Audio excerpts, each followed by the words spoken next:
करते हैं खुदावन, तेरा धन्यवाद करते हैं कि तूने हमें किसी बीमारी या परेशानी में पड़े नहीं रहने दिया। इस बात के लिए भी हम तेरा धन्यवाद करते हैं खुदावन। आज का दिन तेरे हाथों में सौंपती हूँ, आज की इबादत तेरे हाथों में सौंपती हूँ खुदावन। जो भी वचन हमारे बीच में बोया जाता है खुदावन, वो 100 गुना फल लाने वाला हो सका है। हमारे गीतों पे, सारी चीज़ों पे आप अपनी आशीष उंडेलिए मेरे परमेश्वर, और हमारी इबादत में आप मौजूद हो। हम इस बात के लिए तेरा धन्यवाद करते हैं मेरे परमेश्वर। सारी बातों को आपके हाथों में सौंप देती हूँ मेरे परमेश्वर। पवित्र आत्मा, आज हमारे ऊपर आप कब्जा करिए, ताकि हम जो भी कुछ करें वो आपको भाने वाला हो सके खुदावन। तेरे नाम से मांगते हैं, सुनिए और कबूल करिए। आमीन आमीन। Praise the Lord. शायद थोड़ा साउंड का प्रॉब्लम था, मेरे ख्याल से अब ठीक हो गया है। अगर आप तक साउंड पहुंच रहा है तो आप प्लीज़ हमें बता दें, क्योंकि साउंड का ये सब चीज़ें टेक्निकल हैं और हम लोग इनको कुछ सोर्सेज से करते हैं, जिसकी वजह से दिक्कत हो जाती है।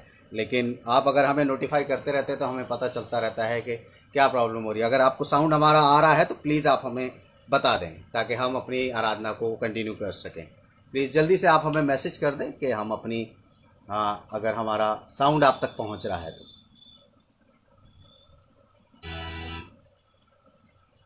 Hallelujah. Praise the Lord, praise the Lord, praise the Lord, praise the Lord. अगर साउंड आ रहा है तो एक बार कोई हमें मैसेज कर दे प्लीज़ जल्दी से, ताकि हम उसको कंटिन्यू कर सकें, क्योंकि hallelujah. Thank you Jesus, thank you Jesus. धन्यवाद प्रभु जी कि इस वक्त हम जुड़ चुके हैं, लोगों में हमारा आवाज़ और वीडियो पहुंच रहा है, इस बात के लिए धन्यवाद। हम जानते हैं कि शैतान बहुत सी चीज़ों को करने की कोशिश करता है, लेकिन जहां आप हैं वहां कोई चीज़ बिगड़ नहीं सकती। धन्यवाद प्रभु जी। सभी जुड़ने वालों के लिए एक बार फिर से बहुत आयत से धन्यवाद। आप सबको बहुत आयत से ब्लेस करें, बहुत आयत से बरकत दे, और अपने नाम की महिमा हम सबसे लेते रहें, प्रभु यीशु मसीह के नाम से। गीत गाएंगे और प्रभु की आराधना करेंगे, और आपको अगर ये गीत आता है तो आप अपने घरों में बैठ के इस गीत को हमारे साथ गा सकते हैं। हालेलुया।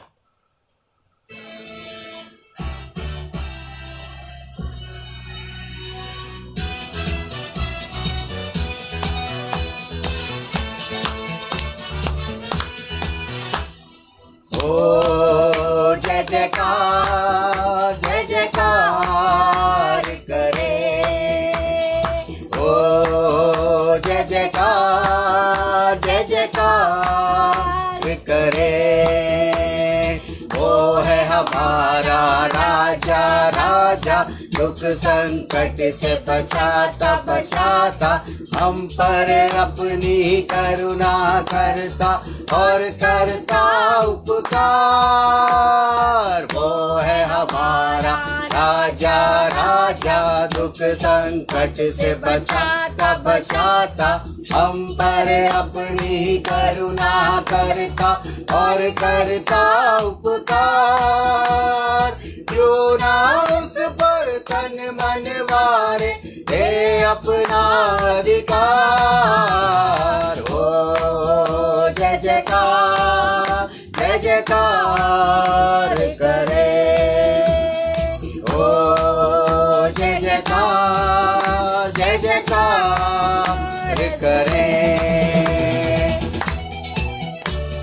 हालेलुया।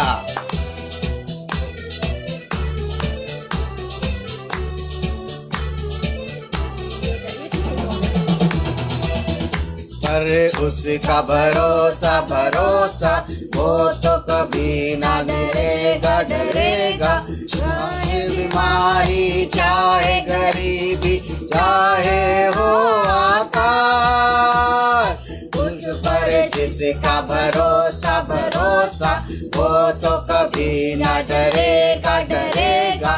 चाहे बीमारी, चाहे गरीबी, चाहे हो आकाल, सब संकट से सब कष्टों से ले जाएगा पार। हो जय जयकार, जय जयकार करे, ओ जय जयकार, जय जयकार करे।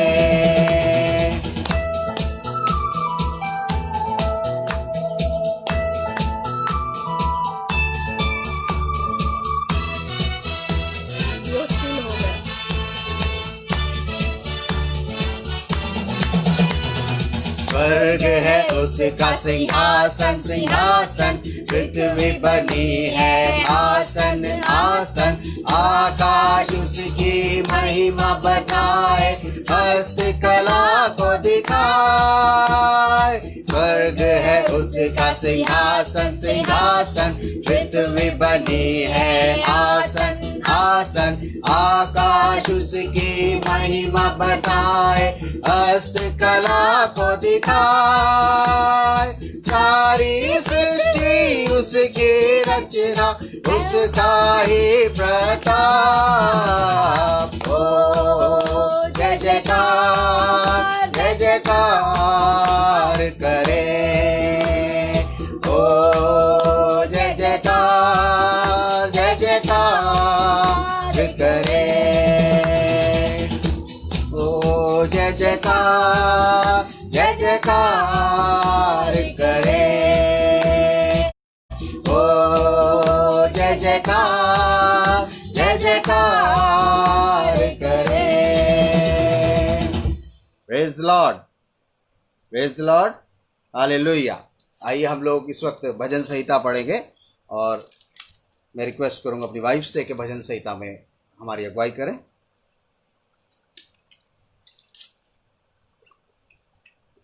मैं आपके सामने पढ़ूंगी भजन संहिता 19। साम 19। आकाश परमेश्वर की महिमा का वर्णन कर रहा है और आकाश मंडल उसकी हस्तकला को प्रकट कर रहा है। दिन से दिन बातें करता है और रात को रात ज्ञान सिखाती है। ना तो कोई बोली है और ना कोई भाषा, उनका शब्द सुनाई नहीं देता। उनका स्वर सारी पृथ्वी पर गूंज गया है और उनके वचन जगत की छोर तक पहुंच गए हैं।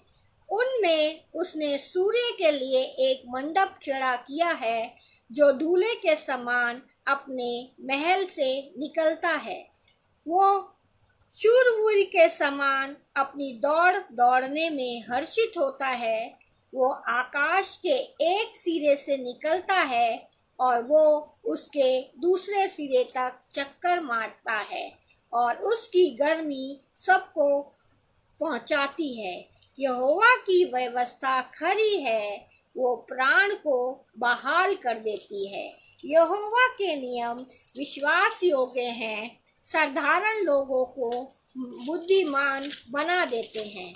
यहोवा के उपदेश सिद्ध हैं, हृदय को आनंदित कर देते हैं। यहोवा की आज्ञा निर्मल है, वो आँखों में ज्योति ले आती है।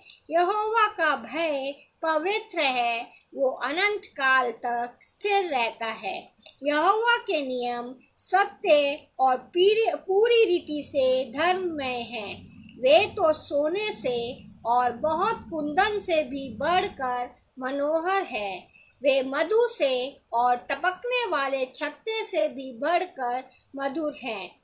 उन्हीं से तेरा दास चिताया जाता है। उनके पालन करने से बड़ा ही प्रतिफल मिलता है। अपनी भूल चूक को कौन समझ सकता है?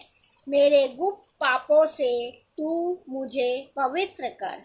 तू अपने दास को ढिठाई के पापों से भी बचाए रख। वे मुझ पर प्रभुता करने ना पाए। तब मैं सिद्ध हो जाऊंगा और बड़े अपराधों से बचा रहूंगा। तेरे मुंह के वचन और मेरे हृदय का ध्यान तेरे सम्मुख ग्रहण योग्य हो। हे यहोवा परमेश्वर, मेरी चट्टान और मेरे उद्धार करने वाले। परमेश्वर के कलाम के पढ़े और सुने जाने पर परमेश्वर इस पे आशीष दे। Praise the lord, hallelujah. इसकी एक आयत मुझे बड़ी अच्छी लगती है जो कि इसकी 7वीं आयत है मेरे अजीजों। उसमें इस तरीके से लिखा है, यहोवा की व्यवस्था खरी है, वो प्राण को बहाल कर देती है। और उसकी अगली लाइन जो कहती है, यहोवा के नियम विश्वास योग्य हैं, वो साधारण लोगों को बुद्धिमान बना देते हैं। मेरे अजीजों, हम बहुत साधारण लोग हैं अगर हम इस बात को मानते हैं तो, और अगर हम परमेश्वर के नियमों को मानते हैं तो वो हमें बुद्धिमान बनाने में सक्षम है। मेरे अजीजों, अपने आप को इंटेलिजेंट ना समझें, अपने आप को यहोवा के हाथ में सौंपें, परमेश्वर के हाथ में सौंपें और उससे कहें कि प्रभु जी, जिस तरीके से पौलुस कहता है कि उसने जगत के मूर्खों को चुन लिया। किस लिए चुन लिया?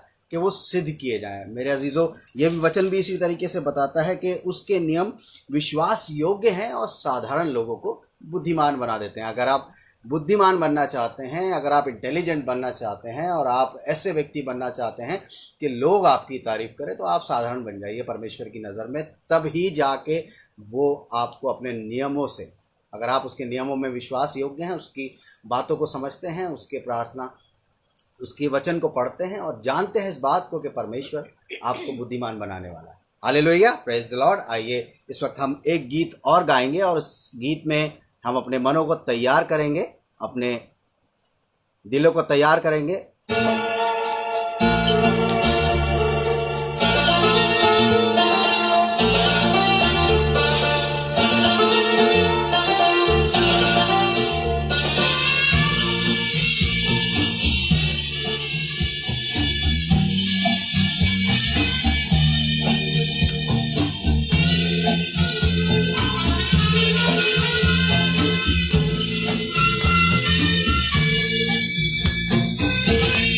आंखें हमारी खोलिए प्रभु जी, तेरे ही दर्शन को हम निहारे। आंखें हमारी खोलिए प्रभु जी, तेरे दर्शन को हम निहारे। आंखें हमारी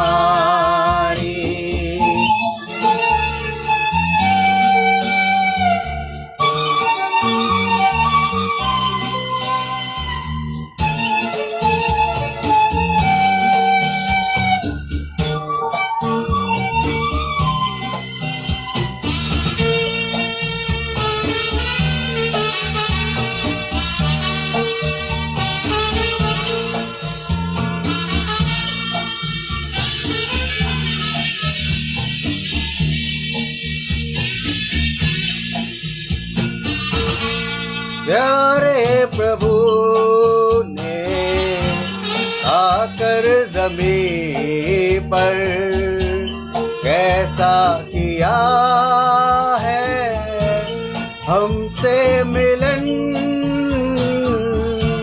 प्यारे प्रभु ने आकर ज़मीन पर कैसा किया है हमसे मिलन। क्या जाने कब हो फिर से मिलन, क्या जाने कब हो तुझसे मिलन। हमको तो ऐसा प्रतिदिन बता। आंखें हमारी खोलिए प्रभु जी, तेरे ही दर्शन को हम निहारे। आंखें हमारी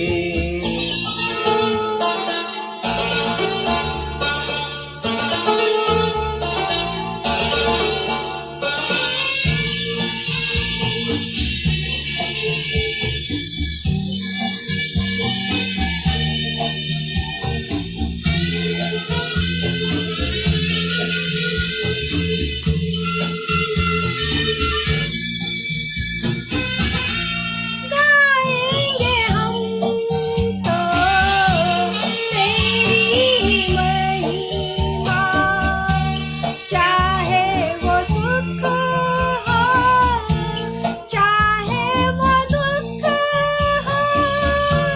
गाएंगे हम तो तेरी ही महिमा, चाहे वो सुख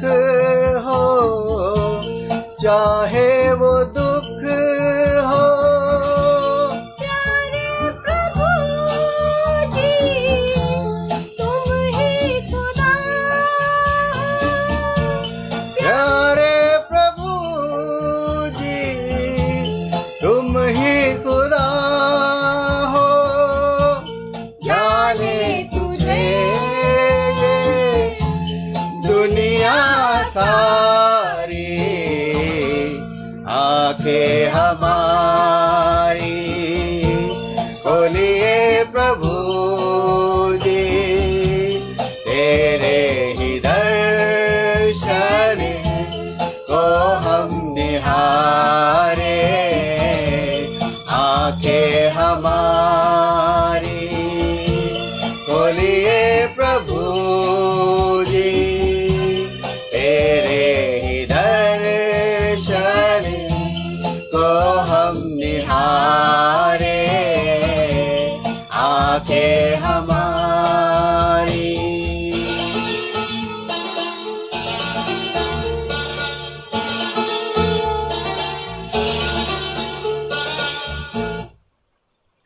प्रेज़ द लॉर्ड। आइए अपनी आंखों को बंद करें, अपने स्वरों को झुकाएं और इस वक्त हम प्रार्थना में चलेंगे। अपने मनों को हम तैयार करेंगे वचन के लिए। और इस वक्त मैं रिक्वेस्ट करूंगा अपनी वाइफ से एक बार फिर से कि प्रार्थना में हमारी अगुवाई करें। हालेलुया। धन्यवाद यीशु। Thank you Jesus. धन्यवाद धन्यवाद धन्यवाद जी मेरे परमेश्वर जी, सुंदर समय के लिए तेरा धन्यवाद करते हैं। इस जगह के लिए तेरा धन्यवाद करते हैं। इस समय के लिए तेरा धन्यवाद करते हैं मेरे परमेश्वर जी। कितने होंगे जिन्होंने आज की सुबह नहीं देखी, पर आज आपने हमें स्वस्थ रखा मेरे परमेश्वर। इस बात के लिए तेरा धन्यवाद करती हूँ खुदावन। कितने लोग हैं जो आज अस्पतालों में परेशान हैं, पर बीमारी में जूझ रहे हैं मेरे परमेश्वर, पर मैं तेरा हाथ उठा के धन्यवाद करती हूँ खुदावन कि तूने हमें स्वस्थ रखा, किसी प्रकार की परेशानी बीमारी में पड़ने नहीं दिया। इस बात के लिए मैं तेरा धन्यवाद करती हूँ मेरे परमेश्वर जी। हाँ खुदावन, आज का दिन तेरी वसीले से हमको मिला मेरे परमेश्वर जी। इस बात के लिए हम तेरा धन्यवाद करते हैं खुदावन। तूने खुदावन बुलाए हुए तो बहुत है, पर चुनकर चुने हुए बहुत कम लोग हैं मेरे परमेश्वर। हम तेरा धन्यवाद करते हैं खुदावन कि तूने हमें चुन लिया और अपने समीप आने का अवसर दिया मेरे परमेश्वर। इस बात के लिए भी हम तेरा धन्यवाद करते हैं खुदावन। खास कर से आज कलाम को तेरे हाथों में सौंप देती हूँ मेरे परमेश्वर। बोलने वाले वक्ता को तेरे हाथों में सौंपती हूँ मेरे परमेश्वर। आप उसे अपनी रूह का मसा दीजिए मेरे परमेश्वर। हाँ खुदावन, खुदावन बोलने वाला तो वो हो खुदावन, पर हर चीज आपकी ओर से होने पाए मेरे परमेश्वर। आज हम अपने मनों को खोलते हैं मेरे परमेश्वर, आपका वचन सुनने के लिए खोलते हैं खुदावन। आज हमारे मनों को आप खाली कर दीजिए। जो भी दुनियावी ख्याल हमारे मनों में आते हैं मेरे परमेश्वर, उसको हम भूल के सिर्फ तेरी ओर निहारने वाले हो सके मेरे परमेश्वर जी। खुदावन, आज अपने मन को हम खाली करते हैं ताकि जो बीज हमारे बीच में बोया जाए मेरे परमेश्वर, वो 100 गुना फल लाने वाला हो सके मेरे परमेश्वर जी। खुदावन, इस समय पूरी इबादत को तेरे हाथों में सौंपती हूँ मेरे परमेश्वर। आगे की पूरी इबादत को आप अपने हाथों में ले लीजिए मेरे परमेश्वर। जैसे तेरी इच्छा वो हमारे जिंदगियों में पूरी होने पाए मेरे परमेश्वर जी। खुदावन, इस बीज को आज बहुत से लोग ग्रहण करने पाए और उस बीज को लेकर वो आशीषित होने पाए। अगर कोई अपनी प्रॉब्लम लेके इस समय बैठा है मेरे परमेश्वर, तो आज इस वचन के जरिए उसकी सारी प्रॉब्लम दूर होने पाए मेरे परमेश्वर जी। तुझसे मांगते हैं सब चीज़ों के लिए, आपका धन्यवाद करते हैं। एक बार फिर इस दिन के लिए आपका धन्यवाद करते हैं। पूरे बात को तेरे हाथों में सौंपती हूँ और आपके मीठे नाम से मांगती हूँ, आमीन आमीन। Praise the Lord. आप सबको जय मसीह की। परमेश्वर का धन्यवाद कि आप सब हमारे साथ जुड़े हैं और प्रभु आपको बहुतायत से ब्लेस करे। मैं अपनी स्क्रीन पे देख रहा हूँ जो मेरे साथ हैं, उनका मैं आप लोगों का स्वागत करता हूँ, धन्यवाद करता हूँ आप सभी लोगों का। हमारे साथ जो लोग जुड़े हैं, बहन पूनम जुड़ी हुई हैं, भाई रामफल जुड़े हैं, भाई विल्सन जुड़े हुए हैं इस वक्त हमारे साथ, भाई नितिन जुड़े हुए हैं, भाई विनोद जुड़े हुए हैं, बहन सोनम जुड़ी हुई हैं। जो मुझे स्क्रीन पे दिखाई दे रहे हैं, मैं आप सबको प्रभु में बहुत ब्लेस करता हूं। और जो मुझे स्क्रीन पे नहीं भी दिखाई दे रहे, उन सबको भी मैं प्रभु में बहुत ब्लेस करता हूं कि आप हर बार हर संडे और प्रभु में इसी तरीके से हमारे साथ जुड़ते हैं और हमारी हौसला अफजाई करते हैं कि किस तरीके से हम प्रभु में और मजबूत और मजबूत और मजबूत होते चले जाएं। मैं परमेश्वर को बहुत धन्यवाद करता हूं कि हम सब लाइव एक साथ जुड़ते हैं, एक दूसरे से बात करते हैं, एक दूसरे को परमेश्वर में उठाते हैं, बढ़ाते हैं, हौसला अफजाई करते हैं, और इस बात के लिए बहुत बहुत धन्यवाद। और आज का वचन, जैसा कि आप सबको पता है कि जो हमारा टॉपिक है वो ये है कि हम परमेश्वर में कैसे बढ़ते हैं। हम परमेश्वर में कैसे बढ़ते हैं, how do we grow in the Lord, कैसे बढ़ते हैं हम लोग। हम एक बाय बॉर्न क्रिश्चियन हो सकते हैं या हम बॉर्न अगेन भी हो सकते हैं, यानी कि एक विश्वासी के तौर पे हमने प्रभु को ग्रहण भी किया हो सकता है, और एक ईसाई परिवार में या मसीही परिवार में हमारा जन्म भी हुआ हो सकता है। ये दोनों बातें हैं। ऐसा नहीं है कि ये सिर्फ बातें उनके लिए हैं जो मसीही परिवार में पैदा हुए हैं, या ये सिर्फ बातें उनके लिए हैं जिन्होंने बपतिस्मा लेके मसीह को ग्रहण किया है। नहीं मेरे अजीजों, ये बात दोनों के लिए है कि हम प्रभु में, परमेश्वर में कैसे बढ़ते हैं, हमारा बढ़ने का क्या तरीका है, क्या सिलसिला है। और जब मैं बाइबल में देख रहा था एक चीज़, तो मुझे एक बड़ी अच्छी आयत इसके अंदर मिली जिसने मेरे मन को छुआ, और उसने मेरे से बात करी और उसने सिखाया कि हमें मसीह में, प्रभु में, परमेश्वर में कैसे बढ़ना है, किस तरीके से हम बढ़ सकते हैं, क्या स्टेप्स उसमें हमें परमेश्वर ने दिए हैं। मेरे अजीजों, आज हम इस चीज़ को सीखेंगे। आप बाय बॉर्न क्रिश्चियन भी हो सकते हैं, आप जन्म से एक ईसाई परिवार में पैदा हुए हो सकते हैं, और आप एक मसीही को ग्रहण करने वाले भी हो सकते हैं कि जिसने बाद में, हो सकता है आप अन्य जाति से आए हों, इससे कोई फर्क नहीं पड़ता, क्योंकि परमेश्वर सबका है। क्योंकि यूहन्ना 3:16 में एक बड़ी अच्छी बात कही गई है कि परमेश्वर ने जगत से ऐसा प्रेम रखा, जगत से, क्रिश्चियन कम्युनिटी से नहीं मेरे अजीजों, या किसी एक स्पेसिफिक कम्युनिटी से नहीं, उसने लिखा है जगत से, यानी कि इस पूरे संसार से उसने प्रेम रखा है, इसलिए उसने प्रभु यीशु मसीह को दिया है। मेरे अजीजों, अगर हम इस गोल्डन वर्स को याद रखते हैं तो हम इस बात को समझ जाएंगे कि ये गोल्डन वर्स क्यों है। ये इसलिए है कि ये पूरे संसार के लिए है, किसी स्पेसिफिक कम्युनिटी के लिए नहीं है। और आज हम इसी बात को समझेंगे कि चाहे हम किसी भी कम्युनिटी से हों, किसी भी दूसरी जगह से हों, अगर हमने प्रभु यीशु मसीह को अगर अपना उद्धारकर्ता माना है, तो क्या हम सही तरीके से उसमें बढ़ रहे हैं। हो सकता है कि आप जिस तरीके से बढ़ रहे हो वो तरीका प्रॉपर तरीके से ना हो। आप इस बात को कहते हो कि हम मसीही हैं, हम एक विश्वासी हैं, हम बिलीवर हैं, हमने बपतिस्मा ले लिया है और हम प्रभु में बढ़ रहे हैं, लेकिन क्या बढ़ने का सही तरीका आपको मालूम है।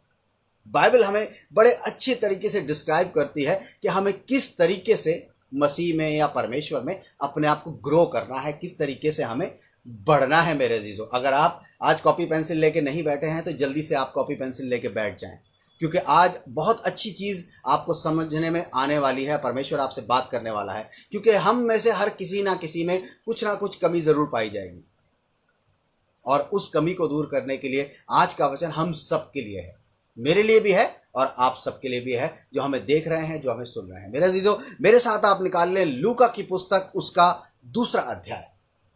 लूका की पुस्तक, उसका दूसरा अध्याय, और उसमें जब यहाँ पर हम देखते हैं तो यहाँ पर प्रभु यीशु मसीह के जन्म के विषय में बताया गया है कि किस तरीके से प्रभु यीशु मसीह का जन्म होता है, किस लोग मिलते हैं, किस तरीके से सब प्रभु यीशु मसीह के जन्म की पूरी जो घटना है वो इसमें है। लेकिन जब हम आगे बढ़ते जाते हैं, प्रभु यीशु मसीह का जन्म हो जाने के बाद जब सब कुछ हो जाता है, जब प्रभु यीशु मसीह अपने घर आ जाते हैं, तो एक आयत उनके लिए इस अध्याय में ली गई है, और वो है इसकी 40वीं आयत। लूका उसका दूसरा अध्याय और उसकी 40वीं आयत के अंदर बड़ा अच्छा लिखा हुआ है। मैं इसको हिंदी में पढ़ रहा था तो हिंदी में इतना अच्छा मुझे नहीं लगा, और मैंने एक इंग्लिश के वर्जन में जब इस आयत को देखा, जो किंग जेम्स का 2000 का वर्जन है, उसमें इस आयत के अंदर कुछ एक अच्छी चीज़ इंक्लूड कर दी गई है जो हमें एक तरफ लेके चलती है। जी, इसकी हिंदी में एक बार पढ़ दें, उसके बाद मैं इसको इंग्लिश में पढ़ूंगा। जी, 40वीं आयत को हम देखेंगे, अध्याय 2 की, लूका की। जी, और बालक बढ़ता, यहाँ पर प्रभु यीशु मसीह के विषय में बताया जा रहा है कि और बालक बढ़ता और बलवंत होता, और बुद्धि से परिपूर्ण होता गया, और बुद्धि से परिपूर्ण होता गया, और परमेश्वर का अनुग्रह उस पर था। यहाँ पर हमने हिंदी में जब देखा तो यहाँ पर 4 चीजें हमें मेंशन की गई है एक सिंगल वर्स के अंदर, एक सिंगल आयत के अंदर। हम देखते हैं लिखा है और बालक बढ़ता, यानी कि एक ग्रोथ हो रही है। उसके बाद दूसरा शब्द जो आया है बलवंत होता, और तीसरा शब्द जो आया है बुद्धि से परिपूर्ण होता, और चौथा जो आया है परमेश्वर का अनुग्रह। मेरे अजीजों, हिंदी में इतना क्लियर नहीं हो रहा था, लेकिन जब मैंने इसको इंग्लिश के वर्जन में देखा तो इंग्लिश के वर्जन में इस तरीके से लिखा है, and the child grew and become strong in spirit, filled with wisdom, and the grace of God was upon him. यानी कि 4 चीजें इसके अंदर बड़ी अच्छी लिखी हुई हैं। लिखा है द चाइल्ड ग्रू, यानी कि वो बालक बढ़ा। लेकिन जो दूसरी चीज है वो हमें हिंदी में नहीं मिलती है, उर्दू में नहीं मिलती है, लेकिन इंग्लिश में मिलती है। लिखा है and become strong in spirit. और थर्ड चीज जो लिखी है फिल्ड विथ विजडम। और चौथी चीज जो लिखी है वो लिखा है and the grace of God was upon him. यानी कि 4 चीजें हम इसमें आज गौर करेंगे मेरे। इन 4 चीजों को हम देखेंगे सिलसिलेवार तरीके से। हम बाय बॉर्न क्रिश्चियन हो सकते हैं, हम एक बिलीवर हो सकते हैं, लेकिन अगर इन चारों चीजों में से हमारे में किसी चीज की एक की भी कमी है तो आप समझ लीजिए कि हम सही तरीके से मसीह में नहीं बढ़ रहे हैं। क्योंकि ये जो 4 बातें हैं ये परमेश्वर ने यीशु मसीह के लिए लिखवाई हैं कि यीशु मसीह किस तरीके से बढ़ रहा था, और यही बातें हम सब पर भी लागू होती हैं। As a Christian, as a believer, as a मसीह होने के नाते अगर हम अपने आप को कहते हैं कि हम मसीह हैं, हम बिलीवर हैं और हम विश्वासी हैं मेरे अजीजों, तो अगर हम इन चारों चीज़ों में से एक में भी अगर कहीं हम लैक करते हैं तो समझ लीजिए कि हम सही मायने में हम बढ़ नहीं पा रहे हैं। और इस चीज़ को हम देखेंगे कि किस तरीके से हमें बढ़ना है, और आज हम इन चारों चीज़ों पर गौर करेंगे कि किस तरीके से हम बढ़ेंगे। यहां पर पहली चीज हम देखते हैं, इसमें लिखा है द चाइल्ड ग्रू, यानी कि बालक बढ़ता गया। यानी कि सबसे पहली बात तो है वो फिजिकली बढ़ रहा था, शारीरिक रूप में उसकी ग्रोथ हो रही थी मेरे अजीजों। और शारीरिक रूप में हम सब बढ़ते हैं। जब एक बच्चा जन्म लेता है तो बहुत छोटा होता है, और धीरे धीरे जब उसका पालन पोषण किया जाता है तो वो धीरे धीरे बढ़ता चला जाता है मेरे अजीजों। उसकी बॉडी बिल्ड होने लगती है, उसके वो स्ट्रांग होने लगता है, वो बहुत सी चीज़ों में अपने पैरों पे खड़ा होने लगता है। धीरे धीरे आपने देखा है कि छोटा बच्चा पहले घुटनों के बल चलता है, फिर सीधा खड़ा होकर चलने लगता है। हम बड़े खुश होते हैं कि अब ये घुटनों के बल चल रहा है और अब ये पैरों के बल सीधा चलने लगा है पकड़ पकड़ के। फिर देखते हैं कि अब दौड़ने लगा है, तो फिर हम कहते हैं कि अभी हाथ से ये चीज़ें उठाता है। अब हम कहते हैं कि अभी ये सब कर, तो हम देखते हैं कि एक बच्चा जो है फिजिकली वो ग्रोथ करता है। लेकिन अगर हम इसको बिब्लिकली लें तो वो फिजिकली ग्रोथ कैसे कर सकते हैं एक बिलीवर होने के बाद, एक बाय बॉर्न और एक बॉर्न अगेन, यानी कि मसीह में जन्म लिए हुए। मेरे अजीजों, मैं इस बात को इस तरीके से कहूंगा, हम जब मसीह में जन्म ले सकते हैं, इसमें उम्र की कोई बात नहीं है। इसका मतलब ये नहीं है कि एक 2 साल का बच्चा या 3 साल का बच्चा, लेकिन मैं उनकी बात कर रहा हूं जो लोग मसीह में अपने आप को कहते हैं कि हम जन्म ले चुके हैं। जब हम बैप्टिज्म लेते हैं तो इस बात को हमें बताया जाता है कि हमने अपने पुराने जीवन को मार दिया है और हमारा नया जीवन, यानी कि हमारा एक नया जन्म हो गया है। और जब हमारा नया जन्म हो जाता है तो हम उसी दिन बड़े नहीं हो जाते हैं, उसी दिन हम बहुत बड़े नहीं हो जाते हैं। हम धीरे धीरे धीरे धीरे बढ़ना शुरू करते हैं, धीरे धीरे धीरे हमारी ग्रोथ होनी शुरू करती है मेरे अजीजों। ये सिर्फ इसलिए नहीं है कि हम सिर्फ स्पिरिचुअली बढ़ते जाते हैं, नहीं। अगर जब बाइबल को हम देख रहे हैं तो बाइबल हमें 4 चीज़ों में बढ़ने को कहती है। पहली बात तो जब हम बॉर्न अगेन हो गए हैं, जब हमने बपतिस्मा ले लिया है और जब हमने प्रभु को ग्रहण कर लिया है, तो फिजिकली हम कैसे बढ़ सकते हैं, हम अपने शरीर के अनुसार कैसे बढ़ सकते हैं मेरे अजीजों।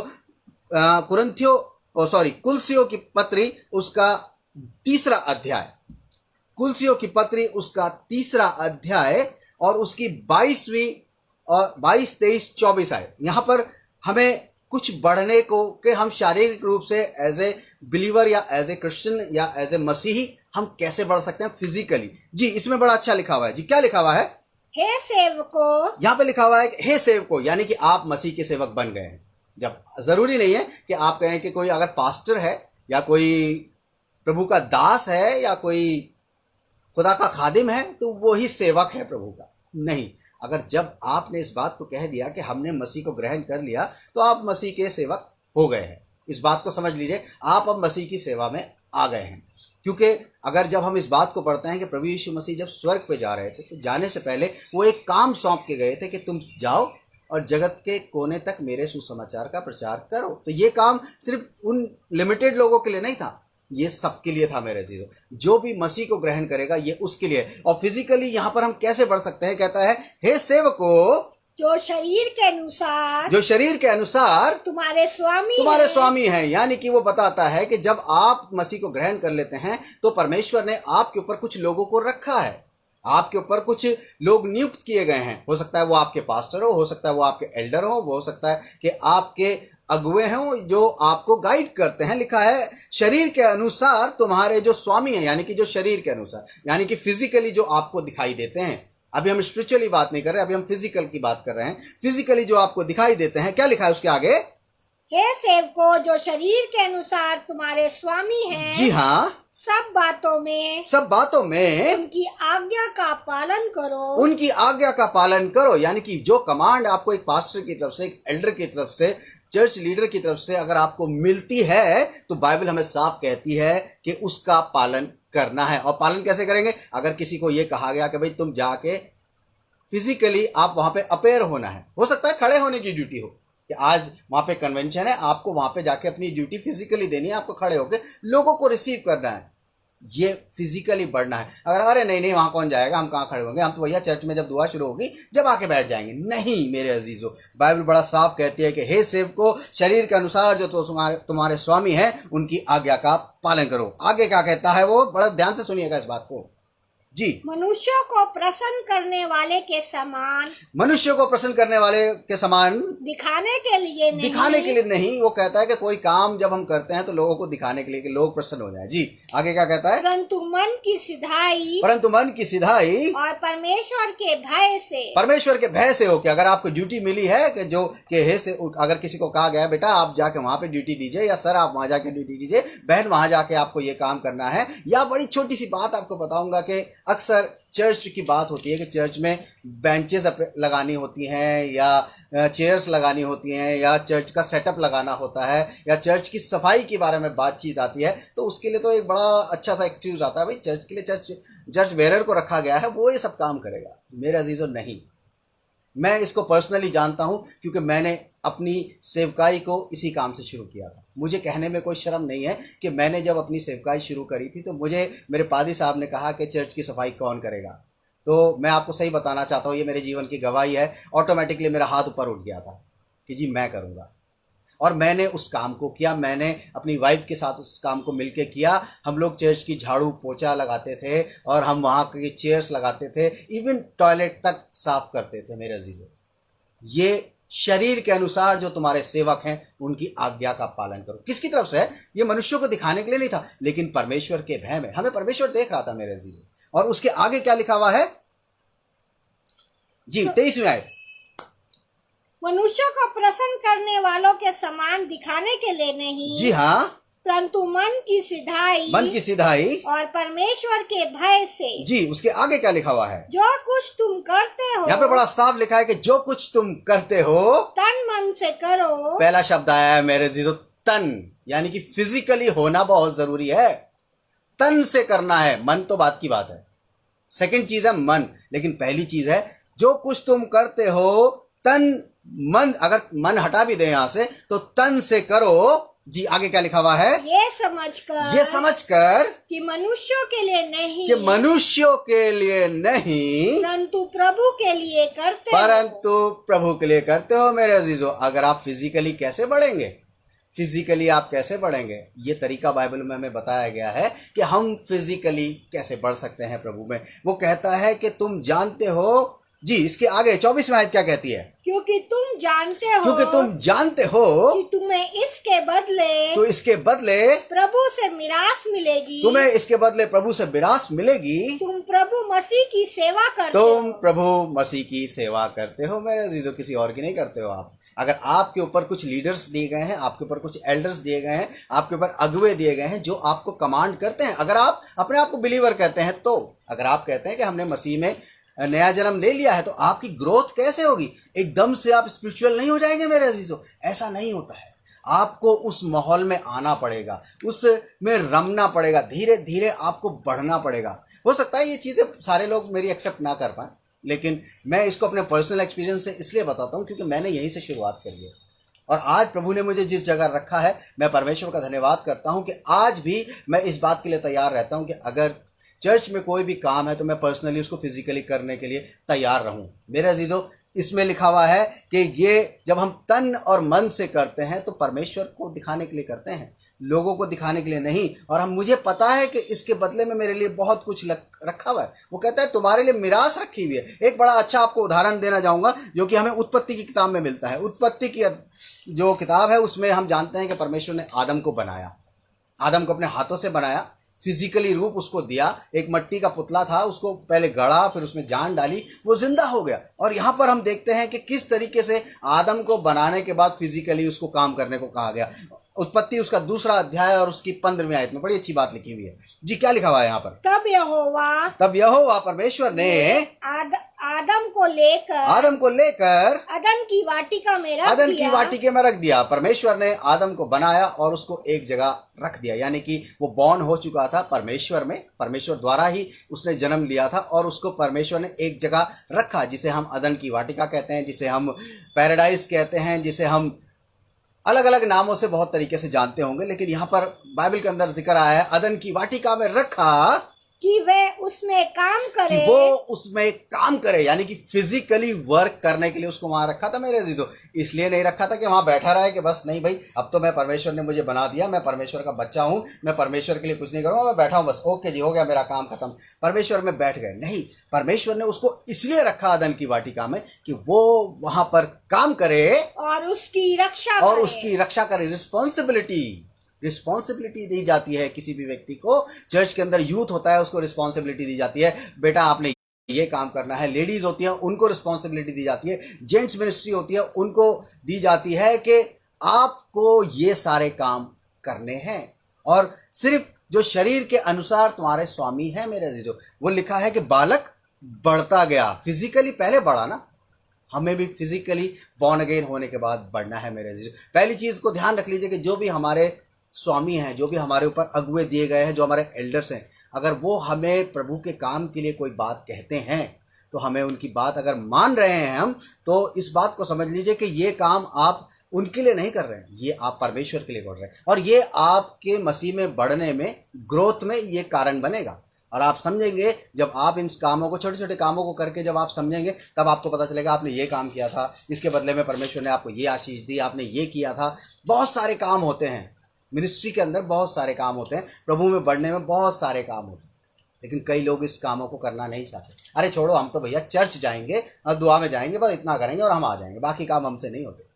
लेकिन अगर आप देखें तो बहुत सी एक्टिविटीज़ होती हैं जिनको करना पड़ता है। और अगर हम फिजिकली इन सब चीज़ों को करते जाएंगे मेरे अजीज़ों, तो हम ग्रोथ करते जाएंगे। चलिए सेकंड चीज़ देखते हैं। सेकंड चीज़ थी कि वो कहता है कि स्ट्रॉन्ग इन स्पिरिट, यानी कि आत्मा में मजबूत। अब बारी आती है, पहले तो हम फिजिकली थे, पहले शरीर के अनुसार अपने कामों को कर रहे थे और परमेश्वर हमें आशीष दे रहा था। अब सेकंड चीज जो आती है वो आती है कि हम स्पिरिचुअली कैसे स्ट्रांग हो सकते हैं। फिजिकली होने के बाद स्पिरिचुअली जब हम इन छोटे छोटे कामों को करने लगेंगे तो हमारे मन में परमेश्वर के प्रति प्रेम आने लगेगा, हमें अच्छा लगने लगेगा। हमें वो कहता है तन और मन से करो। तन से तो हम कर रहे हैं, फिजिकली तो हम कर रहे हैं, लेकिन उस काम में मन भी और मन जब कर पाएंगे। अगर खाली तन से कर दिया किसी को दिखाने के लिए, भाई पादरी साहब ने कहा था इस काम को कर दो, हो गया जी, पादरी साहब कर दिया जी हमने, देखो बला टाल दी, नहीं मेरे अजीजों। अगर तन के साथ मन भी रहेगा तब सेकंड चीज आप पकड़ पाएंगे, स्पिरिचुअली ग्रोथ करना। और स्पिरिचुअली ग्रोथ के लिए हम क्या कर सकते हैं मेरे अजीजों? स्पिरिचुअल ग्रोथ के लिए प्रेरितों का काम उसका 2 अध्याय और उसकी 41 और 42 आयत बड़ा अच्छा हमें बताती है। जी क्या लिखा हुआ है यहाँ पर? अतः जिन्होंने उसका वचन ग्रहण किया, यहाँ पर लिखा है जिन्होंने उसका वचन ग्रहण किया, यानी कि परमेश्वर की तरफ से, उनके दासों की तरफ से आपको एक कमांड मिली थी, वो आपने ग्रहण कर लिया, वो वचन आपने ग्रहण कर लिया। और उसके आगे कुछ लिखा है, उन्होंने बपतिस्मा लिया। जो वचन ग्रहण करते हैं फिर वो बैप्टिज्म लेते हैं मेरे जी, जो लिखा है उन्होंने बपतिस्मा लिया। यहाँ पर जब हम देखते हैं प्रेरितों के काम में, पतरस लोगों से बात कर रहा था, उनको बता रहा था, बहुत सारे लोग थे, उनके बारे में लिखा है कि वो जब उन्होंने ग्रहण कर लिया वचन को और जब उन्हें बैप्टिज्म ले लिया तो वो 3000 लोग थे मेरे जी, 3000 लोग थे जो बाय बॉर्न नहीं थे, वो बॉर्न अगेन थे। ये उन लोगों के लिए बात की जा सकती है जो अन्य जाति से आते हैं, वो बॉर्न अगेन थे, उन्होंने विश्वास किया था, वचन पर विश्वास किया था और उन्होंने बपतिस्मा लिया था। काहे के लिए? कि वो स्पिरिचुअली स्ट्रांग हो सके, मेरे स्पिरिचुअली अपने आप को बढ़ा सके, आत्मिक रूप से अपने आप को मजबूत कर सके। और यहाँ पर कहता है कि जिन्होंने उसका वचन ग्रहण किया उन्होंने बपतिस्मा लिया। और 42वीं आयत क्या कहती है जी? और वे प्रेरितों से शिक्षा पाने। यहाँ पर लिखा हुआ है कि सिर्फ बपतिस्मा लेने के बाद या वचन सुनने के बाद वो रुक नहीं गए। वही नहीं होगा, चलो आज हमने वचन सुन लिया, बपतिस्मा हमने ले लिया, पादी साहब ने हमें बपतिस्मा दे दिया, और बपतिस्मा देने के बाद धीरे से पादी साहब को कान में कहते, पादी साहब बपतिस्मे का सर्टिफिकेट तो दे दो। कोई अगर हमसे पूछेगा तो हम क्या दिखाएंगे?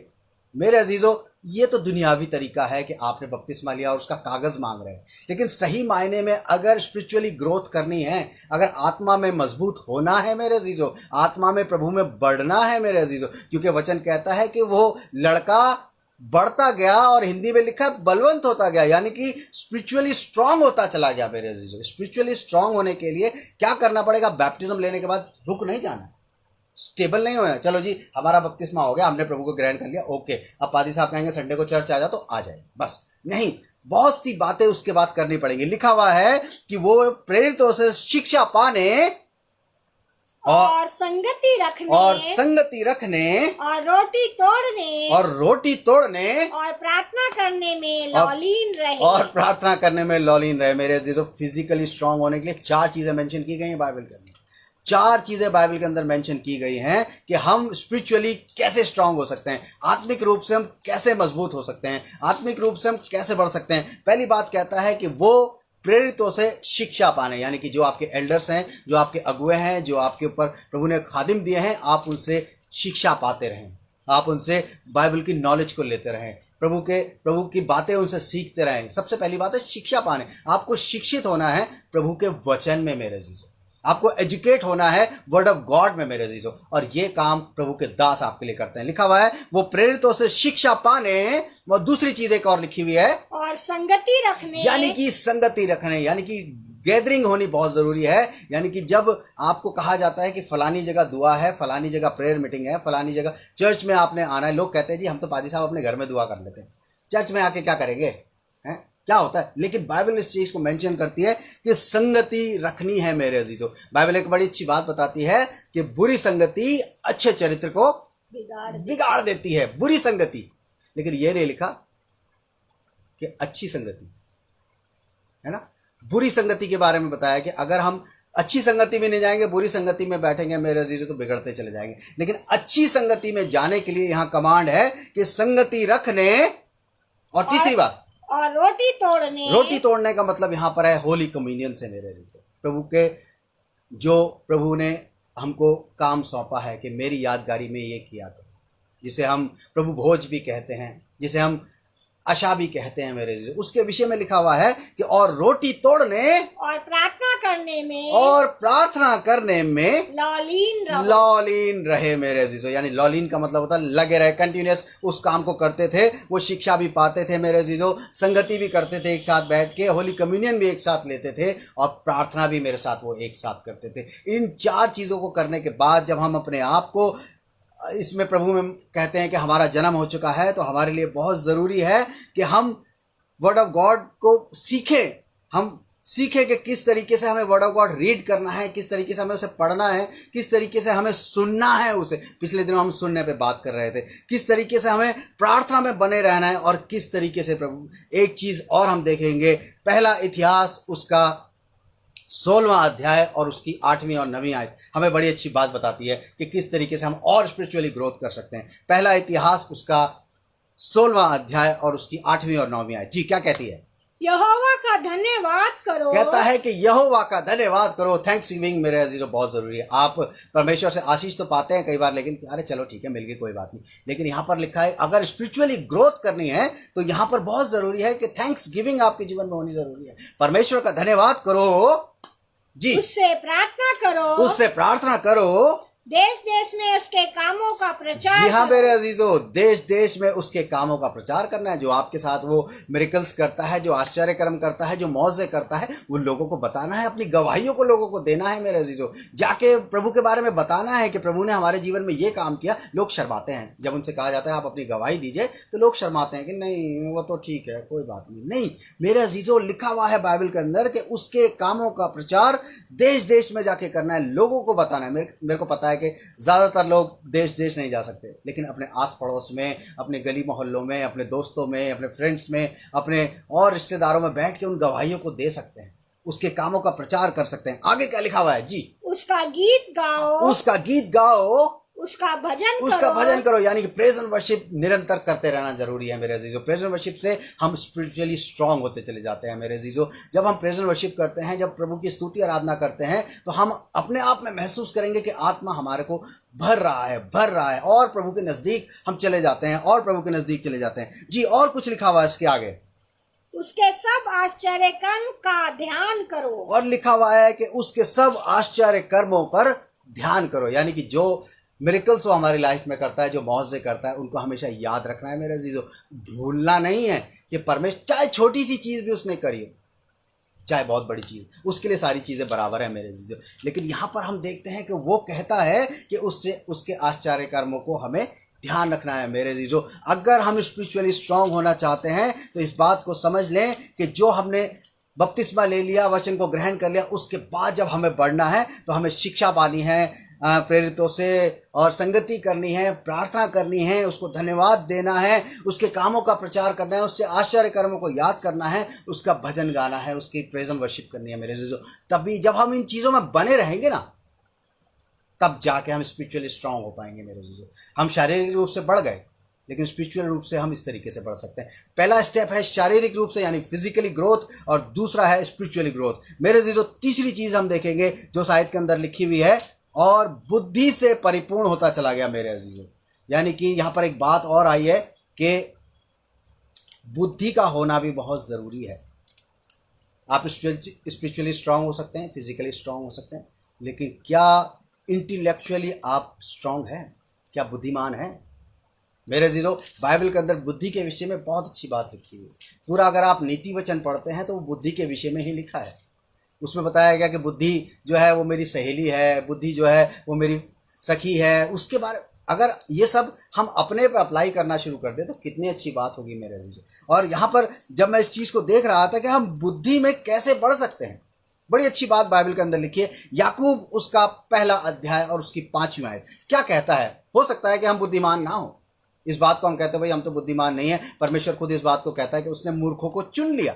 अगर आप सदैव मूर्ख रहना चाहते हैं तो इसमें परमेश्वर कुछ नहीं कर सकता, लेकिन बड़ी अच्छी बात इसमें लिखी है कि वो मूर्खों को चुनता तो है, उसके बाद एक काम किया जाता है। जी क्या किया जाता है ये आज बताती है जी। पर यदि तुम में से, यहाँ पर लिखा है, यदि तुम में से किसी को बुद्धि की घटी हो। अगर आप अपने आप को पहले इंटेलिजेंट समझते हैं, आप अपने आप को बहुत बुद्धिमान समझते हैं, तो परमेश्वर फिर आपके लिए कुछ नहीं करेगा। लेकिन यहाँ पर लिखा है कि यदि तुम में से किसी को बुद्धि की घटी हो तो परमेश्वर से मांगे भाई मांगे। वो कहता है परमेश्वर से मांगे जो बिना उल्हाना दिए सबको उदारता से देता है मेरे अजीजों। और लिखा है उसके बाद और उसको दी जाएगी, और जो मांगेगा उसको भी दी जाएगी। यानी कि अगर आपके पास बुद्धि की कमी है, आप परमेश्वर में आ गए हैं, उसकी बातों को समझ नहीं पा रहे हैं कि वो कैसे काम करता है, वो किस तरीके से आश्चर्य कर्म करता है, तो पहले कहें प्रभु जी मुझे बुद्धि तो दे दें। आप मांगे, लिटरली आप उससे कहें प्रभु जी मुझे नहीं पता, मैं इंटेलिजेंट नहीं हूँ, आपका वचन कहता है आपने मूर्ख को चुन लिया, मैं भी एक मूर्ख हूँ, लेकिन अब आपके सामने आ गया हूँ, मेरी बुद्धि को आप बढ़ाइए, मुझे आप बुद्धि दीजिए। और जब मैं इस बात को देखता हूं तो मुझे बड़ी अच्छी, जब भी बुद्धि की बात हम करते हैं मेरे अजीजों, एक बात इस चीज़ को आप याद रखिएगा कि ज्ञान हम पुस्तकों से हासिल कर सकते हैं, नॉलेज जो है वो हम बुक्स से ले सकते हैं, लेकिन विजडम जो है वो हमें सिर्फ परमेश्वर देता है मेरे अजीजों। अगर हम इस बात को कहें कि हम किताबों को पढ़ के बुद्धिमान हो जाते हैं, नहीं, किताबों को पढ़ के आप बुद्धिमान नहीं हो सकते। किताबों को पढ़ के आप सिर्फ ज्ञान हासिल कर सकते हैं, और बुद्धि परमेश्वर देता है मेरे अजीजों। चलिए एक देखेंगे कि बुद्धि कैसे परमेश्वर देता है। दूसरा इतिहास उसका पहला अध्याय, आप सब जानते होंगे सुलेमान के बारे में, और ये बड़ी कॉमन सी बात है, इस चीज़ को हम सब जानते हैं कि सुलेमान से परमेश्वर बात किया करता था। सुलेमान जो दाऊद का बेटा था, दाऊद ने चाहा कि वो बनाए, परमेश्वर का भवन बनाए, लेकिन वो नहीं बना पाया। इस काम को परमेश्वर ने किसको दिया? सुलेमान को दिया। और सुलेमान बहुत छोटी उम्र में राजा बन गया था। बहुत छोटा था वो जिस वक्त वो राजा बन गया था। और एक दिन उसको पता था कि उसका पिता जो है वो परमेश्वर का भक्त था, परमेश्वर में चलता था, और वही चीज़ उसने अपने पापा से कैरी करी थी। और जब वो आगे बढ़ता है तो लिखा हुआ है उसकी 7वीं आयत क्या कहती है जी? 1 इतिहास, दूसरा इतिहास उसका पहला अध्याय उसकी 7वीं आयत। उसी रात को, जी हाँ, एक रात में वो सो रहा था जी, क्या होता है? उसी रात को परमेश्वर ने सुलेमान को दर्शन देकर उससे कहा, जो कुछ तू चाहे कि मैं तुझे दूं वो मांग। यहाँ पर लिखा है कि वो सो रहा था और परमेश्वर से का भय मानने वाला व्यक्ति था, और एक दिन परमेश्वर उसके सपने में आते हैं, दर्शन देते हैं और उससे पूछते हैं कि भाई तुझे क्या चाहिए, मांग, तुझे किस चीज़ की कमी है। और यहाँ पर हम देखते हैं कि जब परमेश्वर ने उससे बात करी कि उसे क्या चाहिए, तो यहाँ पर उसने क्या बोला परमेश्वर से, जो उसकी 10वीं आयत है उससे पहले कुछ लिखा है, जो तुझे, जी उसके आगे क्या लिखा हुआ है जी, पढ़ दे। जो कुछ तू चाहे, जी हाँ, जो कुछ तू चाहे कि मैं तुझे दूं वो मांग। जी आगे, अब मुझे ऐसी बुद्धि और ज्ञान दे। जी हाँ, वो कहता है कि अब मुझे ऐसी बुद्धि और ज्ञान दे। 10वीं आयत उसकी बताती है मेरे अजीजों कि अब मुझे ऐसी बुद्धि और ज्ञान दे। उसने कुछ नहीं मांगा। वो एक राजा था, हो सकता है कि उसको लगता होगा कि भाई मुझे और पैसा मिलना चाहिए, और मेरा राज्य बड़ा होना चाहिए, मेरा राजमहल और बड़ा होना चाहिए, मैं और लोगों के ऊपर राज्य कर सकूं, मैं और लोगों को अपने अंडर में ले सकूं। लेकिन यहाँ पर 10वीं आयत में बड़ा अच्छा लिखा हुआ है कि अब मुझे ऐसी बुद्धि और ज्ञान दे कि मैं इस प्रजा के सामने अंदर बाहर आना जाना कर सकूं, क्योंकि कौन ऐसा है कि तेरी इतनी बड़ी प्रजा का न्याय कर सके। वो एक राजा था, उसके पास प्रजा थी, और उसने प्रभु को साफ कह दिया, प्रभु जी मैं तो इस योग्य नहीं हूं कि मैं इस प्रजा को चला पाऊं। लेकिन इस बारे में कहा जाता है कि परमेश्वर ने उससे कहा, बता भाई क्या चाहिए तेरे को, अब मैंने तुझे राजा बनाया तो तुझे चाहिए क्या। हमने जब याकूब को देखा था तो उसमें लिखा था कि तुम में से अगर किसी को बुद्धि की घटी हो तो वो परमेश्वर से मांगे। और यहाँ पर हम देखते हैं सुलेमान भी कहता है कि अब मुझे ऐसी बुद्धि और ज्ञान दे कि मैं अपनी प्रजा का न्याय कर सकूं, उसके ऊपर राज्य कर सकूं, उसको आराम से चला सकूं। तब देखिए कितनी अच्छी बात होती है। परमेश्वर ने उससे क्या कहा 11वीं आयत में? जी हाँ, परमेश्वर ने सुलेमान से कहा, जो तेरी ऐसी ही इच्छा हुई, अर्थात तूने ना तो धन संपत्ति मांगी है, वो कहता है ना तो तूने धन संपत्ति मांगी है, ना ऐश्वर्य मांगा है, और ना अपने बैरियों का प्राण। देखिए कितनी अच्छी बात परमेश्वर ने उसको कही कि भाई हो सकता है कि उसके बहुत सारे दुश्मन हो गए होंगे उस वक्त, और वो चाहता तो परमेश्वर से कह सकता था फलाने राजा को, प्रभु जी वो मेरे पे अटैक करने वाला है या वो मेरे को तंग करता है, आप उसको खत्म कर दो। लेकिन यहाँ पे परमेश्वर उसको साफ इस बात को मेंशन कर देता है, ना तो तूने मुझसे धन संपत्ति मांगी है, और ना ऐश्वर्य यानी कि ना लग्जरी लाइफ मांगी है, ना पैसा धन दौलत मांगी है, और ना ही तूने अपने बैरियों के लिए उनके प्राण मांगे हैं। उनका बुरा भी नहीं मांगा उसने। और उसके आगे क्या लिखा है? और ना अपनी दीर्घायु मांगी। वो कहता है ना तूने अपनी दीर्घायु मांगी है, यानी कि अपनी लंबी उम्र भी नहीं चाहिए थी उसे। नहीं तो कई बार हम एक कहानी सुनते हैं कि जैसे एक किसी को चिराग मिल गया था, उसने उसको रगड़ा और एक जिन आ गया, और जिन जैसे ही आया उसने कहा भाई विश मांगो अपनी, और उसने कहा कि भाई मुझे तो पहले तो अच्छे कपड़े दो, अच्छा खाना दो, एक अच्छा महल दो। उसने दे दिया। उसने कहा भाई अब क्या चाहिए? उसने कहा कि भाई अब ऐसा है कि अब मुझे ऐसा वर दे दो कि मैं कभी मरूंगा। लेकिन यहां पर भी हम देखते हैं, यहां पर भी परमेश्वर उसको कहता है कि तूने ये सब चीजें मांगी ही नहीं है मेरे से। लेकिन क्या लिखा है उसके आगे?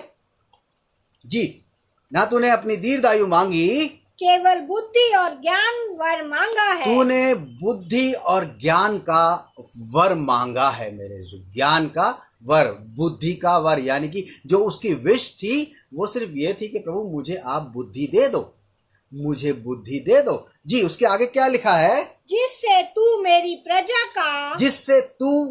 प्रजा का, यानी कि जो परमेश्वर के लोग हैं, जिसके ऊपर मैंने तुझे राजा नियुक्त किया है, जी हाँ, न्याय कर सकते। वो कहता है कि तूने मुझसे बुद्धि सिर्फ इसलिए मांगी है कि तू अपने लोगों का न्याय कर सके मेरे जो। लेकिन उसकी 12वीं आयत बड़ी अच्छी बताती है। क्या कहता है इसकी 12वीं आयत में? जी, इस कारण बुद्धि और ज्ञान इस कारण बुद्धि और ज्ञान तुझे दिया जाता है। यानी कि जो चीज उसने मांगी वो तो मिल गई। ऊपर हमने पढ़ा था कि जिसको बुद्धि की घटी हो वो परमेश्वर से मांगे, वो बिना उल्हाना दिए देता है। और जिसको वो दे रहा है, उसने जब सुलेमान ने मांगी तो उसने कहा कि प्रभु जी मुझे बुद्धि दे दो। उसने कहा ठीक है, बुद्धि और ज्ञान तुझे दिया जाता है, मैं तुझे इतनी धन संपत्ति। देखिए मेरे जो बुद्धि मांगने के साथ साथ जो चीज उसने नहीं मांगी थी उसका एडिशन उसके साथ है। अगर आप परमेश्वर से सिर्फ विजडम मांगते हैं कि आपको वो बढ़ाने में, स्पिरिचुअली ग्रोथ करने में, फिजिकली ग्रोथ करने में, उसकी सेवा में बढ़ने में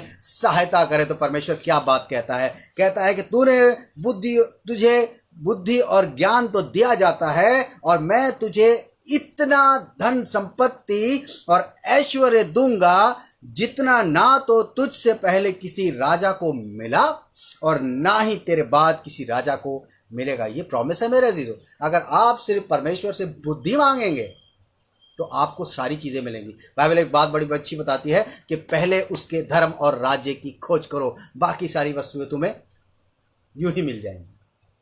अगर हमने परमेश्वर से कहा कि परमेश्वर जी हम आप में बढ़ना चाहते हैं, आप में ग्रोथ करना चाहते हैं, हम फिजिकली ग्रोथ करना चाहते हैं, हम स्पिरिचुअली ग्रोथ करना चाहते हैं, हम शारीरिक रूप से बढ़ना चाहते हैं परमेश्वर, हम आत्मिक रूप से बढ़ना चाहते हैं, हम बौद्धिक रूप से भी बढ़ना चाहते हैं, हमें बुद्धि में भी बढ़ना है, इंटेलेक्चुअल में भी हमें अपने आप को ग्रोथ में लेके आना है। अगर हम परमेश्वर से इस बात को मांगेंगे मेरे अजीजों कि प्रभु हमारी विजडम को बढ़ाएं, हमारी बुद्धि को बढ़ाएं मेरे अजीजों, तो मैं आपको बताता हूं कि बड़ी अच्छी बात है। परमेश्वर हमें बुद्धि के साथ साथ बहुत सी चीजें देंगे। नीति वचन उसका पहला अध्याय और उसकी 7वीं आयत क्या लिखा हुआ है? अब जानिए कि बुद्धि कैसे मिलती है मेरे अजीजों।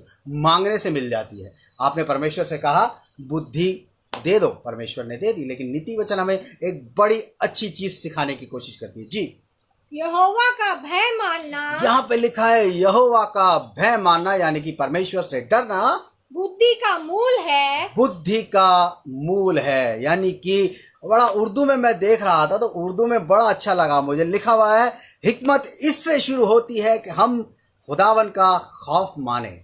हिकमत इसी से शुरू होती है कि हम खुदावन का खौफ मांगें।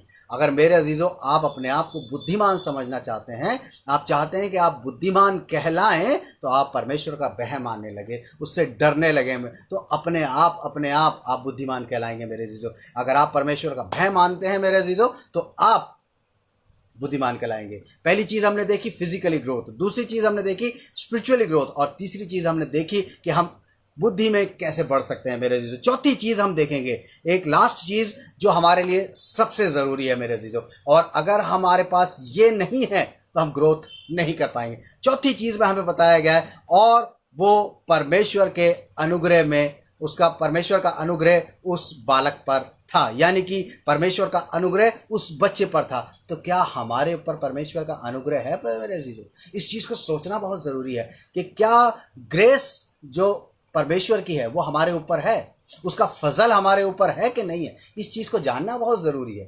अगर उसका फजल हमारे ऊपर है, उसका अनुग्रह हमारे ऊपर है, उसकी ग्रेस हमारे ऊपर है, तो बहुत अच्छी बात है। तभी हम परमेश्वर में सही मायनों में ग्रोथ कर रहे हैं मेरे अजीजों। एक आयत देखेंगे, 2 कुरिन्थियों उसका 12वां अध्याय और उसकी 9वीं आयत। जी हाँ, क्या लिखा हुआ है यहाँ पर?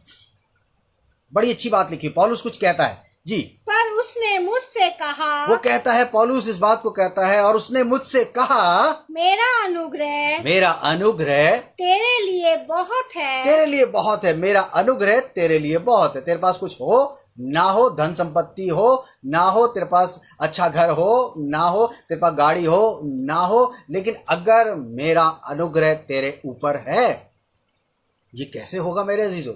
अगर आप शारीरिक रूप से परमेश्वर में बढ़ रहे हैं सही मायने में तो होगा मेरे अजीजों। अगर आत्मिक रूप से परमेश्वर में बढ़ रहे हैं तो आपके ऊपर होगा। अगर बौद्धिक रूप से आप बढ़ रहे हैं तो ही परमेश्वर का अनुग्रह आप में होगा। उन 3 चीजों को कवर करने के बाद चौथी चीज आपके ऊपर आएगी कि परमेश्वर का अनुग्रह आपके ऊपर होने। पौलुस इस बात को कहने की कोशिश करता है कि उसने मुझसे कहा कि मेरा अनुग्रह तेरे लिए बहुत है, इनफ है मेरे अजीजों। अगर परमेश्वर का अनुग्रह हमारे ऊपर है तो बहुत है मेरे अजीजों। प्रभु यीशु मसीह भी इन सारी चीजों में बढ़ रहा था और परमेश्वर का अनुग्रह भी प्रभु यीशु मसीह के ऊपर था। तभी तो वो आश्चर्य कर्म कर रहा था, तभी तो वो लोगों को बातें सुना रहा था, तभी तो वो भूखों को खाना खिला रहा था, तभी तो वो बीमारों को ठीक कर रहा था, तभी तो वो मुर्दों को चंगा कर रहा था। सिर्फ किस वजह से कि परमेश्वर का अनुग्रह प्रभु यीशु मसीह पर था। जी उसके आगे प्रेरितों का काम उसका 6वां अध्याय उसकी 8वीं आयत क्या कहती है? जी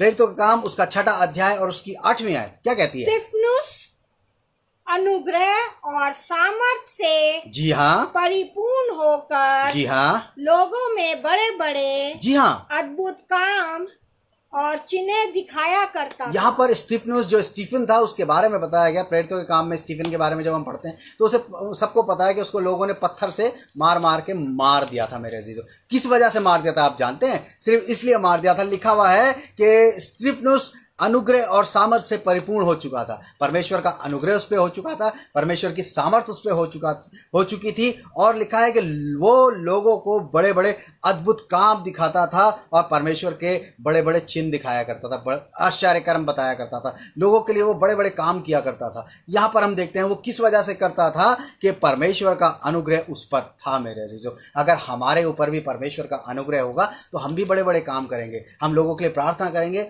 लोग चंगे हो जाएंगे। मेरे अजीजों, हम लोगों के लिए प्रार्थना करेंगे, लोगों की बीमारियां ठीक हो जाएंगी, लोगों के घर फ्लरिश हो जाएंगे, उनके फैमिलीज अच्छे हो जाएंगे। हम उनके लिए प्रार्थना करेंगे, दुष्ट आत्माएं निकल के भागेंगी। मेरे अजीजों, ये सब किस वजह से होता था? ये सिर्फ परमेश्वर के अनुग्रह के द्वारा होता था। हमें बाइबल के अंदर मिलता है कि प्रभु यीशु मसीह भी सब कुछ करता था।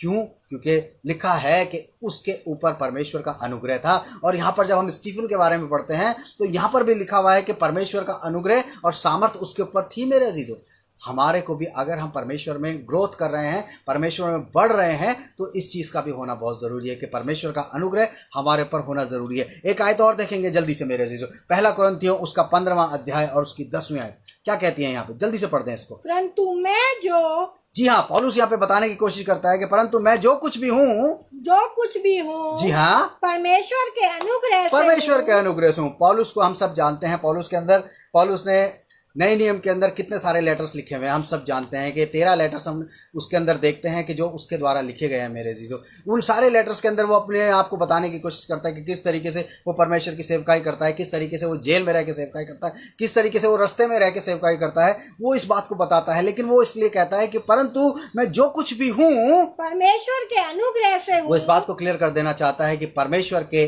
अनुग्रह से हूँ। उसके आगे क्या कहता है? जी, उसका अनुग्रह जो मुझ पर हुआ है वो व्यर्थ नहीं हुआ। वो इस बात को साफ क्लियर कर देना चाहता है कि परमेश्वर का अनुग्रह अगर उस पर हुआ है तो ऐसे ही नहीं हो गया। मेरे अजीजों, ऐसे ही नहीं हुआ है। वो कहता है व्यर्थ नहीं हुआ, परंतु मैंने उन सब से बढ़कर परिश्रम किया है। यानी कि वो इस बात को बताने की कोशिश करता है कि जितने भी सेवक थे उन सब से बढ़कर इसने मेहनत करी थी, उन सब से बढ़कर इसने मेहनत करी। होता है मेरे अजीजों कि हम बहुत मेहनत करते हैं और फिर हम चाहते हैं कि अब उस मेहनत का श्रेय हम लें। नहीं मेरे अजीजों, ऐसा नहीं होता कि हम परमेश्वर में बढ़ने के लिए मेहनत कर रहे हैं और श्रेय हम ले लें। ऐसा नहीं है। पौलुस ने साफ कह दिया कि उसका श्रेय मुझे नहीं जाता, उसका क्रेडिट मेरे पास नहीं है। उसका क्रेडिट किसको जाता है? परमेश्वर को। कहता है मैंने बहुत परिश्रम किया है, मैंने बहुत मेहनत करी है प्रभु के काम के लिए। लेकिन आगे क्या लिखा है? जी, बढ़कर परिश्रम भी किया। जी हाँ, तो भी वह मेरी ओर से नहीं, तो भी वो मेरी तरफ से नहीं था। जी, क्या आगे क्या कहता है? मेरी ओर से नहीं हुआ। जी हाँ, परंतु परमेश्वर के अनुग्रह से जो मुझ पर हुआ था, उससे ही हुआ था। वो सब परमेश्वर ने जो अनुग्रह उस पर किया था ना, ये सब उससे ही हुआ था। मेरे अजीजों, हम अपनी मेहनत से कुछ नहीं कर सकते। मेरे अजीजों, जब तक ग्रेस ऑफ गॉड हमारे ऊपर नहीं है, उसका फजल हमारे पे नहीं है, मेरे अजीजों, हम नहीं बढ़ सकते परमेश्वर में। हमें बढ़ने के लिए परमेश्वर में उसका अनुग्रह हमारे ऊपर होना ज़रूरी है। मेरे अजीजों, आज हमने इन 4 चीज़ों को देखा कि किस तरीके से, चाहे हम बाय बॉर्न क्रिश्चियन हो, चाहे हम बॉर्न अगेन क्रिश्चियन हो मेरे अजीजों। लेकिन दोनों ही सूरतों में हमें इन 4 चीज़ों को जानना बहुत ज़रूरी है कि हम परमेश्वर में कैसे बढ़ सकते हैं मेरे अजीजों। जिस तरीके से प्रभु यीशु मसीह के लिए भी लिखा हुआ है कि बालक बढ़ता गया, बलवंत होता चला गया और बुद्धि से परिपूर्ण होता चला गया और परमेश्वर का अनुग्रह उस पर था। यानी कि अगर हम फिजिकली बढ़ रहे हैं परमेश्वर में बहुत अच्छी बात है, आत्मा में बढ़ रहे हैं और भी अच्छी बात है, बुद्धि में बढ़ रहे हैं और भी अच्छी बात है, और अगर हम परमेश्वर के अनुग्रह में बढ़ रहे हैं मेरे अजीजों ये सबसे अच्छी बात है। ये चारों चीज़ें मेरे अजीजों एक साथ जुड़ी हुई है। इनमें से अगर आप एक में भी छूट जाते हैं मेरे अजीजों तो आप सही मायने में परमेश्वर में ग्रोथ नहीं कर रहे हैं, आप सही मायने में परमेश्वर में बढ़ नहीं रहे हैं मेरे अजीजों। इसलिए मैं आज आपसे सिर्फ यही कहना चाहूँगा कि अगर हम जन्म से मसीह हैं या हमने परमेश्वर को ग्रहण किया है तो हम अपने आप को जांचें कि किस तरीके से हम मसीह में बढ़ रहे हैं, हमें क्या कमी है। कहीं हमें फिजिकल कमी तो नहीं है, कहीं हमारे अंदर स्पिरिचुअल कमी तो नहीं है, कहीं हमारे अंदर बौद्धिक कमी तो नहीं है, या परमेश्वर के अनुग्रह की कमी। अगर इन 3-4 चीज़ों में से एक भी कमी है तो आप नहीं बढ़ रहे हैं सही तरीके से। इसलिए आपको इन चारों चीज़ों को साथ लेके चलना है ताकि आप परमेश्वर में सही मायने में बढ़ सके और उसमें ग्रोथ करते चले जाएं। प्रभु आप सबको बहुत आशीष दे इस वचन के द्वारा, और प्रभु में मैं चाहूँगा आप इन चारों चीज़ों के द्वारा बहुतायत से बढ़ते जाएं।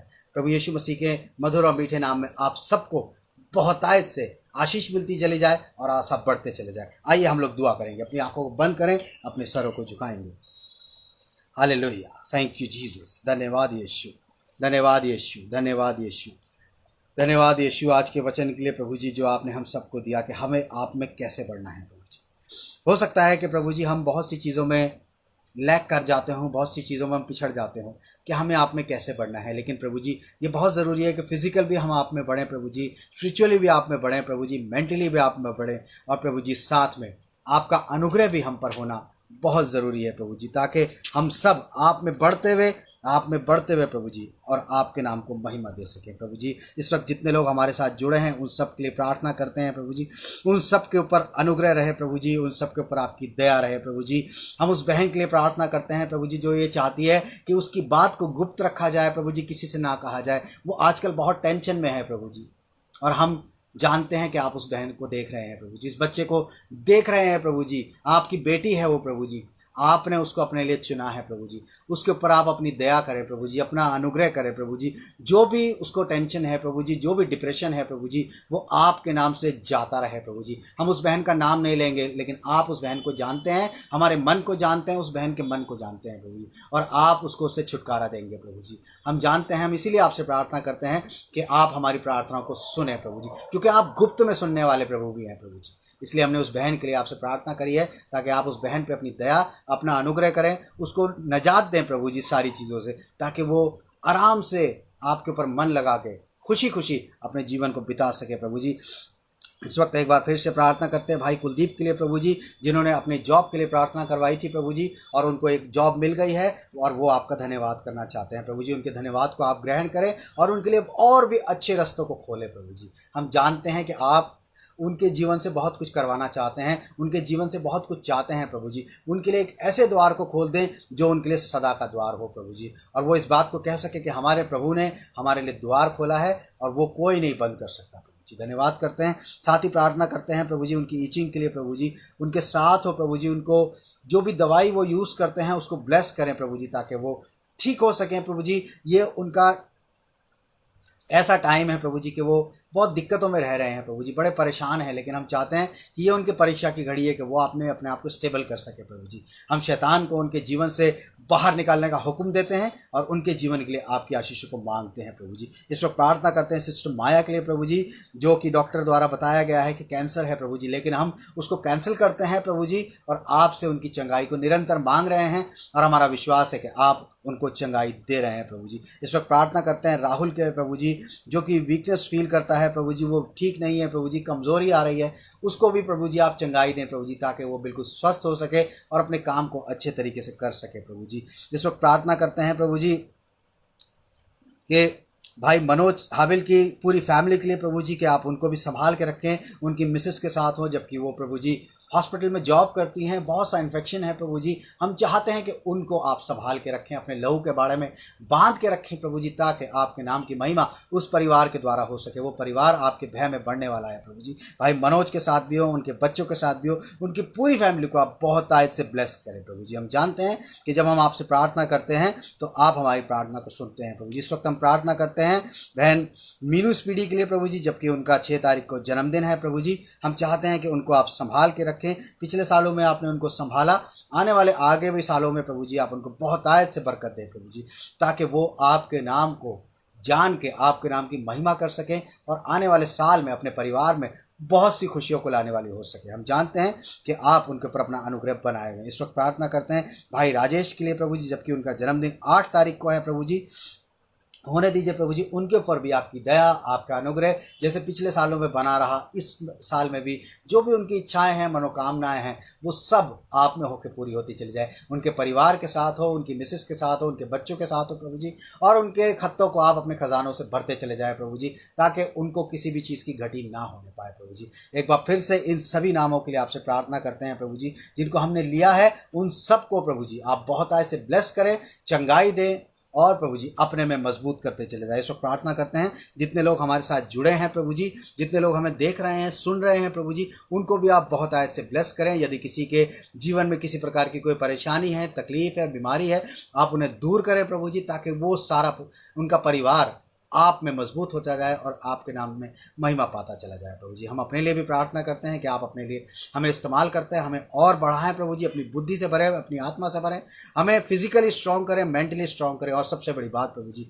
आपका अनुग्रह हमारे ऊपर होना बहुत ज़रूरी है प्रभु जी, ताकि हम आपके इस काम को इसी तरीके से करते चले जाएँ और बहुत से लोगों को आपके गले में जमा करने वाले हो सके प्रभु जी। सभी लोगों को बहुत आयत से आशीष दे प्रभु जी, जो आपके काम में अपने हाथों को बढ़ाते हैं, उनके घरों को ब्लेस करें, उनके खजानों को ब्लेस करें, ताकि वो आपके नाम की महिमा सदा करते चले जाएं प्रभु जी। एक बार फिर से सभी देखने वाले, सभी सुनने वालों को आप बहुत आयत से आशीष दें।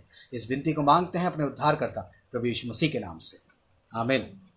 आए हमारे बाप, तुझे आसमान पर है, तेरा नाम पाक माना जाए, तेरी बादशाहत आए, तेरी मर्जी जैसे आसमान पर पूरी होती है वैसे ज़मीन पर पूरी हो। हमारे रोज़ की रोटी आज हमें बख्श दे, और जैसे हम अपने कसूर वालों को माफ़ करते हैं, तू भी हमारे कसूरों को माफ़ कर। हमें आजमाइश में न पड़ने दे, बल्कि बुराई से बचा, क्योंकि बादशाह, कुदरत और जलाल हमेशा तेरा ही है, आमीन। और अब हमारे प्रभु यीशु मसीह का अनुग्रह, परमेश्वर पिता का प्रेम और पवित्र आत्मा की सहभागिता हम सब के साथ अब से लेकर हमेशा तक होती रहे, आमीन।